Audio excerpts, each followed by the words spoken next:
Hi, welcome to World is One News. I'm Aisha Sindhu. We're cutting across to New York right away, where the Deputy Prime Minister and Foreign Minister of Syria is speaking at the UNGA. Listen in. Ideology on a peaceful nation that had been for decades a cradle of civilization. The annals of history will recall for generations to come the achievements of the Syrian people and their steadfastness in the face of a barbaric terrorist campaign and unjust measures, which have compounded their suffering and deprived them of their basic needs. The Syrian people have stood their ground against all odds because they knew that this was a war that sought to eliminate their country, and with it their own existence.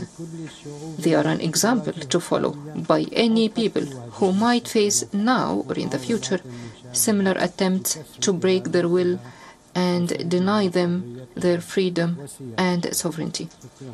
Thank you, Mr. President.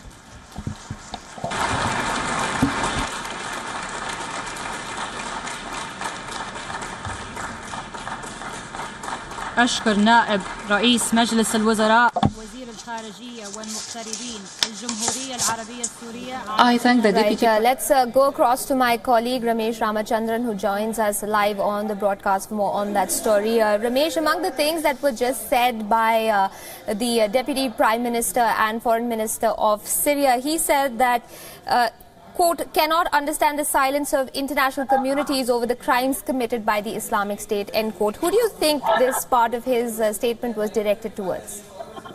Well, clearly the influence there was to Syria's neighbors in the Arab world, especially countries such as Saudi Arabia, Qatar, Turkey, any number of countries who where the mix of religion, ideology and politics becomes a very combustible mix. And mind you, when we talk of terrorism, one cannot help but talk about the advent of Wahhabism and the interpretation of Islam as a religion which has added a new dimension to this whole narrative about terrorism. And that, to my mind, is the reason why Syria and to a large extent India also see as victims of the extremist ideology, the terrorism originated and perpetrated and supported and nurtured by countries in the Arab world, including, as many would call it, the Wahhabi influence of Saudi Arabia. Right, and also, Ramesh, I mean, recently we've seen the United States also kind of demonstrate a sort of flip-flop on where it stands when it comes to Bashar al-Assad. Now, you know, the reference, for instance, to the chemical attack in Idlib, Syria has repeatedly denied all allegations by certain countries, saying that it was not an attack conducted by the Syrian government forces on its own people. Do you think that the conversation is so vitiated at this point in time when it comes to Syria due to the number of people involved in that theater of war that one finds it difficult also to understand who is allied with whom and where exactly the situation stands when it comes to Syria's representation of what's going wrong? Absolutely, Aisha. One has to take a step back and look at the developments in West Asia over the last 7 or 8 years. It becomes very apparent, very clear that attempts are still being made, even as we speak, to redraw the borders in West Asia. Remember, many countries in the region and beyond see Syria as virtually the last man standing in the American game plan to redraw the boundaries or borders in the region.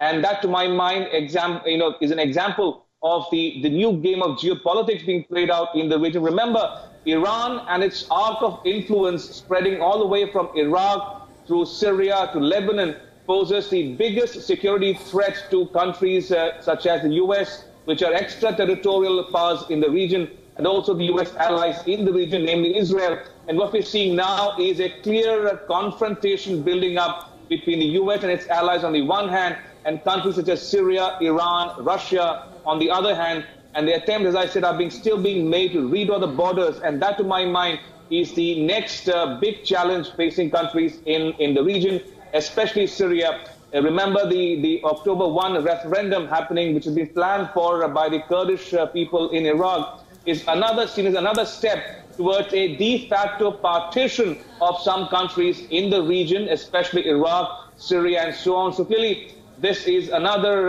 and added to the mix, as it were, a new dimension to what is happening in West Asia. Absolutely. I'm glad you brought the Kurdish referendum up, Ramesh, because that was going to be my next question to you. The United States has benefited largely, or greatly, I should say, from the Kurdish forces in its coalition when it comes to Syria. And yet we see the U.S. shying away from standing with Kurdistan when it comes to that referendum. Does this also give perhaps a little bit more fodder to countries like Syria in saying that, these relationships are only about the here and now, but when it comes to the actual crux of the matter, sometimes your allies back out at the last minute? Well, Aisha, clearly I have to, spell out the hypocrisy of some countries in the region when it comes to the issue of self-determination, which manifests itself in the October 1 referendum called by the Kurds in Iraq. Now, remember, Turkey is one country, a key member of the Organization of Islamic Cooperation, or OIC, and it has routinely asked for self-determination in South Asia, in regions which are very close to India's security interests. But on the issue of Kurdish referendum, Turkey is among those countries in the forefront who are delegitimizing that, who are saying the referendum should not be held, it is illegitimate, unfair, and illegal. So that, to my mind, exposes the hypocrisy, doublespeak on the issue of self-determination referendum. Now, that aside, we've seen many countries in the region, especially Turkey and other countries, call out against the referendum. But there's one country in the region, namely Israel, which has openly come out in support of the Kurdish referendum. And therein lies another story, Aisha. Right, because the United States and Israel are such close allies, and the United States over here stands against the Kurdish referendum. So once again, this is as complicated as perhaps the airspace over Syria. Indeed, it's a great game of geopolitics being played out in West Asia as we speak. There are the U.S. and its allies ranged on one hand, and the advent of Russia into the geopolitics of West Asia, most notably inside Syria, that is also playing itself out. What we're seeing now is that America probably has not learned from its mistakes of the past, especially that committed in Iraq, number one. Number two, it has brought back Russia into the game, as it were, in West Asia. It remains to be seen where Russia goes from here insofar as the geopolitics of the region is concerned, be it Syria or other countries in the region. It's interesting, Ramesh, we're playing visuals alongside, and I can't help but remember that the two individuals that we're looking at, that is Recep Tayyip Erdogan, the head of Turkey, and Syrian President Bashar al-Assad, they have one thing in common, and you're on our screen, you're that common factor. You've interviewed both those men, and specifically about Syria. What exactly is Syria hopeful of? We're seeing the IS beating a hasty retreat in most parts of Iraq already. There are a lot of questions being asked about whether the IS is finally being put in its place, for lack of a better phrase at this point. What is Syria hopeful of? Who is it going to rely most on when it comes to the tedious task of rebuilding that country that's been devastated by years and years of civil war? Clearly, Aisha, what we're seeing now is that many countries in Europe especially, such as France and Germany, are coming around to the view that Syria needs to be left alone for the time being and to move on from where it is at the moment. And they are increasingly interested in reopening the embassies in Damascus. That should give you a sense of the fissures within the U.S. and its allies on the road ahead in Syria. But that's it, talking about Recep Tayyip Erdogan, the president of Turkey, and President Bashar al-Assad of Syria. They are no strangers, Aisha. They've been the best of friends before 2011 or 2010. But the so-called Arab Spring changed the equations, as it were, in the region. And we saw Turkey increasingly coming out in support of the rise of Islamist ideology in Syria and other parts of West Asia. And that, to my mind, is the crux, the fundamental difference between Erdogan and Assad. Syria being, calling itself a secular liberal society, where all religions are free to practice and to profess, whereas Erdogan comes across as an overtly Islamist politician and ideology, and that, to my mind, brings problems of its own in the region, not only in Turkey, but also in its neighborhood. And I was just speaking to the Grand Mufti of Syria, Aisha, recently in New Delhi, and he had some very interesting comments to make about the geopolitics of West Asia. And he says he was one of those many Syrian leaders and officials who were tempted, who were asked by the US and its allies to not side with Bashar al-Assad in the last 5 or 6 years. In fact, the Grand Mufti's son himself fell prey to the geopolitical machinations happening in Syria in 2011. He lost his son to the so-called Islamist radicals in Syria, and he's had to bear a personal loss, for that misadventure. According to him, he says the mix of ideology, politics, and religion is a combustible mix. It's a very potent mix at the same time, and it'll take for decades from now on to actually bring about a semblance of normalcy in Syria because of the so-called misadventures of many countries in the region and beyond as well. Absolutely, and many players who might not form part of the direct neighborhood of Syria and Turkey but have vested interests in what's going on in the region. Stay with me, Ramesh. We are, of course, talking about the United Nations General Assembly. We were breaking down the statements made by Syria's Deputy Prime Minister and Foreign Minister with my colleague Ramesh. But we're going to bring our focus back to India because the country is expected to keep the heat on Pakistan in the United Nations this evening. That's when the External Affairs Minister Sushma Swaraj will address the General Assembly. That's shortly from now, just moments away. And after Indian diplomats put Pakistan on the mat, castigating it as Terroristan and more, expect Ms. Swaraj to deliver a final broadside where she will demand that Pakistan be held to account for its sanctuary and support of terror groups. Swaraj is expected to reiterate the evidence against Pakistan, its role in destabilizing Afghanistan, and its complicity in the spread of radical ideas in many parts of the world. She may also touch upon the Korean crisis and the situation in Myanmar following the exodus of thousands of Rohingya refugees to Bangladesh. Ms. Swaraj is also expected to touch upon India's hopes for reform of the United Nations Security Council to broad base it and make it more reflective of current times. Earlier, speaking at the SAARC foreign ministers meet, Swaraj said that regional prosperity, connectivity and cooperation can only take place in an atmosphere of peace and security. No guesses really speaking who she was referring to there.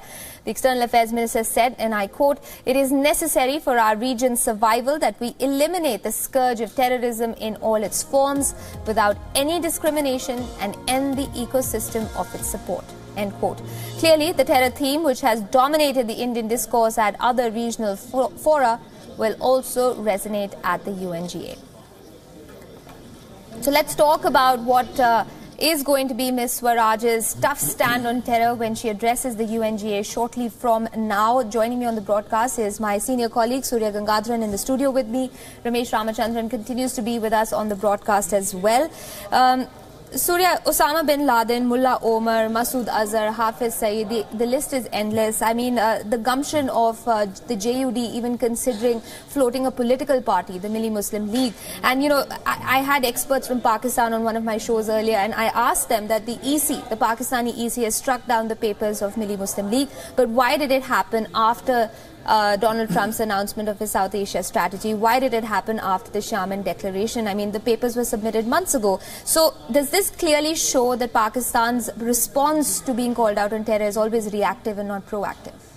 Pakistan uses terror groups as a proxy tool against India, against so many other countries. And if you go back in time to the time of the Afghan Jihad, many of these groups came up in response to the Western-led strategy to use Islam as a tool against the Soviet occupation and invasion. And since then it has only grown, it hasn't diminished. And today the radical ideas and ideologies that began at that time are now pervasive all over Pakistan. So Pakistan today lives and breathes terror. And when somebody like Inam Gambhir refers to it as Terroristan, it's a brutal statement of fact. Right. No, it's the reality in Pakistan today, and that's why that tenor is not going to change. That narrative continues. Absolutely. And Ramesh, you know, speaking of Inam Gambhir, I mean, she didn't just end it there, right? She even said that the most that one could say in charitably describing Pakistan would be to call it a failed state. And I suppose my question to you is that we've talked about India's, vociferous attack on terrorism, its vociferous attack on Pakistan Pakistan for being a continued sponsor of terror. But who is India's audience? I mean, who's listening? Who's going to react? And who does India need to rely on or expect a response from if Pakistan is to be addressed in the manner necessary to deal with terrorism on a large scale? Well, Aisha, India would be looking to talk to all the 192 countries of the UN system or the UN family when Ms. Swaraj takes to the podium at the UN General Assembly debate just moments from now. That said, we've seen India consistently try to isolate Pakistan in the international community, starting with the Pathankot attack in early 2016, followed by the Uri attack in September last year.